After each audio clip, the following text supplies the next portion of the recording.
Happy New Year, everybody. This is your boy FBall50, and I'm back. 2020 is a new year, and with the new year, that means new games.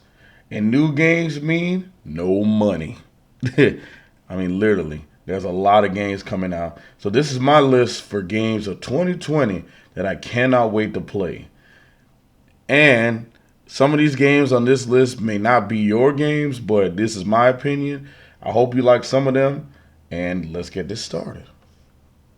The Last of Us. Last of Us Part 2. This is probably my most anticipated game of 2020, but this list of games are in no particular order. I just have to talk about The Last of Us. The Last of Us is one of those games that I cannot wait to play. It's a great game to play with others. It's also a great game to play with yourself because the solo experiences you do with Joel and Ellie, and now with Ellie being the main character, it's going to be a little bit different. It's going to have a whole different dynamic now, because at least from what I've heard and read, that Ellie's a lot more brutal than Joel. I mean, I can't wait for the great character moments. I know there's going to be some darkness because Ellie has to deal with her own like pain and anguish because she had lost somebody dear to her, and I guess that was her girlfriend. And that, like, literally, and the way the trailer show you from the beginning is like how the life was before all this stuff happens. So kind of see that Ellie's descent into madness was kind of a good thing. But man, I cannot wait for this game. Like, May is around the corner and I cannot wait to play it. I think it's May. I'm not entirely sure, but Last of Us, great game. Doom motherfucking Eternal. When I tell you Doom Eternal is one of those games I cannot wait to play, and I mean cannot wait. If Last of Us is one of those games that I can't wait to play the experiences, I cannot wait to disembowel, shoot some people, go balls out crazy with the Doom guy. Like, I mean, after the original Doom that I played in 2016 was a very good statement of how much I love video games, especially video games that really don't focus on the story but focus on balls out fast action gameplay. I will take that, because Doom, for the longest, I wasn't a really big first-person shooter, campaign-driven player. I mean, I played a little bit of the Halos, I played a little bit of the Resistance games, but ever since then, like, I don't even play Call of Duty's single player anymore. But Doom, I played that from start to finish, enjoyed every moment of it. I'm replaying it on my PC right now, and I'm enjoying every minute of it. And I cannot wait for Doom Eternal. Now, what am I going to get it for? I'm not entirely sure yet. I got to see the specs on PC. If I can get it on PC, I would, but I think I'll stick to console for now. But I cannot wait to play this. Like, this game has really, it's taking forever, but it takes forever for a good reason, and I cannot wait to play it. I cannot. Marvel's Avengers. This is another game that I cannot wait to play, only because ever since Avengers EMH, I have been an Avengers fan. If you don't know what EMH is, that's Earth's Mightiest Heroes. That was the cartoon that used to show on Disney. And now, because of the whole Disney merger, they got rid of it, so now they're showing Marvel's Avengers Assemble, or whatever they're calling it now. But I cannot wait to play this game in particular because all the negative press around it, just because, like, some people don't like the faces, some people, I don't know. I don't know if they just wanted more anime or something, but I want to play the game just because it looks great. You actually get to play as Ms. Marvel. Ms. Marvel's the main character. You actually get to see a world where the Avengers are the villains. So that'll be a good thing to play. Also, after what I've seen on the behind the doors gameplay, it actually looks like it's going to be plausible. It's actually going to be passable. Hopefully I can play it with co-op, so me and my brother or me and my homeboy John can play it. And that's all I got to say. It looks great. I can say one thing. They have improved it. They have improved the faces tremendously. I don't care what people say about Widow. Don't care. It still looks good to me. And I cannot wait to play it. I cannot wait. Ghost of Tsushima. I cannot wait to play this. Like, literally, after all the press that's been behind this game, I cannot wait to touch this game. Only because I really believe that this game is actually going to be very, very solid. Unfortunately, we haven't seen too much gameplay besides, I think it was the state of play that we saw it and a little bit of the trailer we saw in the video game awards. But Ghost of Tsushima looks like a complete package. And Sucker Punch, they make great games from the Infamous series all the way back to Sly Cooper. I have complete faith that these guys can give us an open world experience with samurais and stuff. And after Sekiro Shadows Die Twice, because I'm not really a big fan of Sekiro, because between all the Soulsborne game or whatever you want to call them, I love Bloodborne the most.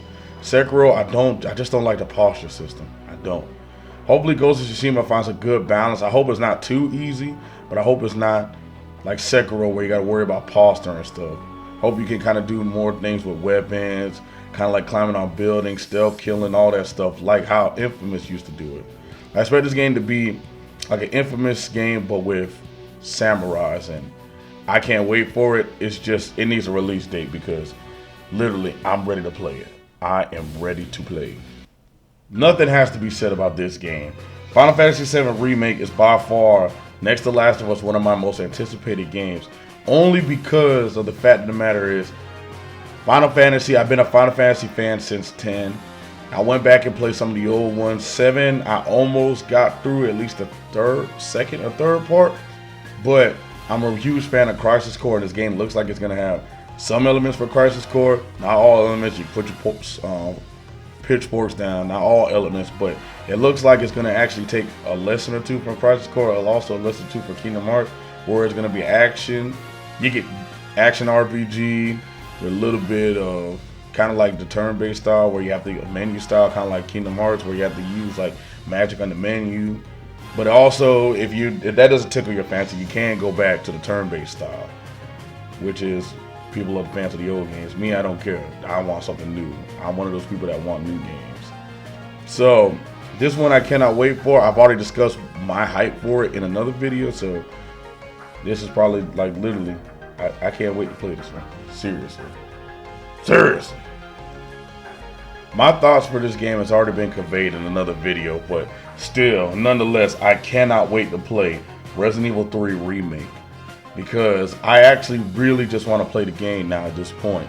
After that teaser trailer and some of the gameplay I saw, like, Lord, I think I'm gonna have fun with this, because I had real fun with Resident Evil 2 Remake.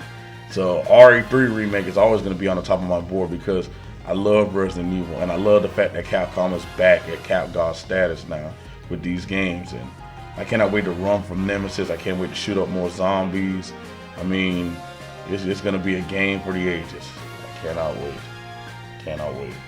Alright, this game ain't particularly a game, it's actually more of an expansion, but I can't wait for it nonetheless. I cannot wait to play the Remind DLC for Kingdom Hearts, only because Kingdom Hearts 3 was a convoluted mess, and thankfully we have a saving grace for the DLC, which will kind of help us with the game, because Lord, that game's ending really was confusing. But hopefully this sets up for the future. Hopefully this sets up for more expansions, because I cannot wait, and hopefully my theory about Sora Yasora actually comes about. And if you want to see more of that, I got a video about that too. But I can't wait to play this game, only because Kingdom Hearts 3 needs fixing, and it looks like this DLC will do it. And that comes out in January, actually, so it's not too far around the corner. Persona 5 Royal. This game is actually one of the games I cannot waste another 120 hours on. I love Persona 5 to death back in 2017. I think it was 17 when it came out. Lord Almighty, and what sucked, I couldn't stream the game. Only because at that time I don't think I had my streaming equipment, and they also were very, very strict about streaming the game because they didn't want nobody to be spoiled. But at the same time, though, I hope Atlus ease up now, because some of these people that had the Japanese version have already spoiled the game anyway. So hopefully they ease up, because I really want to stream this. I love this game.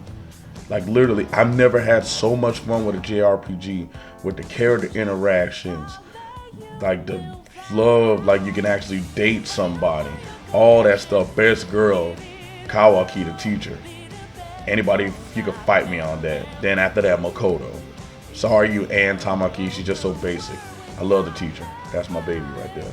That's all I got to say. I cannot wait to play it. New protagonists, new areas, new attacks, all this stuff. Like literally, Persona 5 Royal may actually get up there for Game of the Year. Again, I hope so, because it was a fun game and I love every minute of it, and I can't wait to play it with you guys.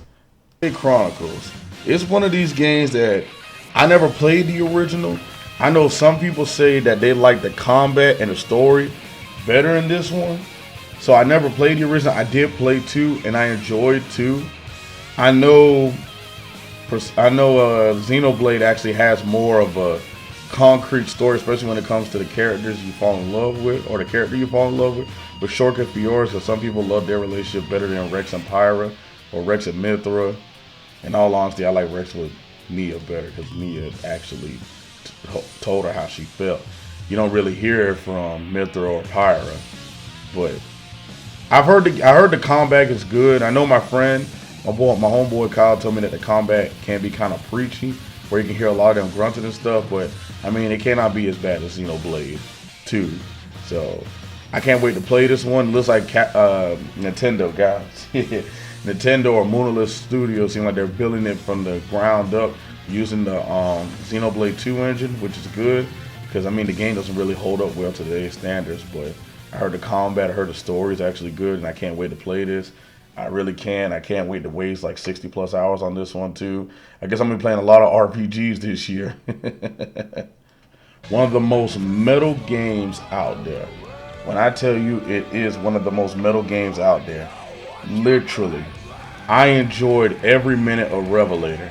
Unfortunately, Revelator's online doesn't hold up, and Lord Almighty, me and my homeboy John had some matches where we were just swimming, but I enjoyed it nonetheless. I can't wait to get with my boy Chip. There's not too much to say about the game because the game's still in its early phases. Hopefully it keeps evolving, because I don't like the UI as of right now. It looks way too simple. I understand through like they're trying to aim for more of a casual audience, so they want to see the casual people to kind of get with the game, but hopefully it evolves. I mean, this game's probably going to be one of the prettiest fighting games out there this year. Like seriously. If this game doesn't win Fighting Game of the Year, I don't know what will. Unless Marvel miraculously comes out this year. But I can't wait to play this game.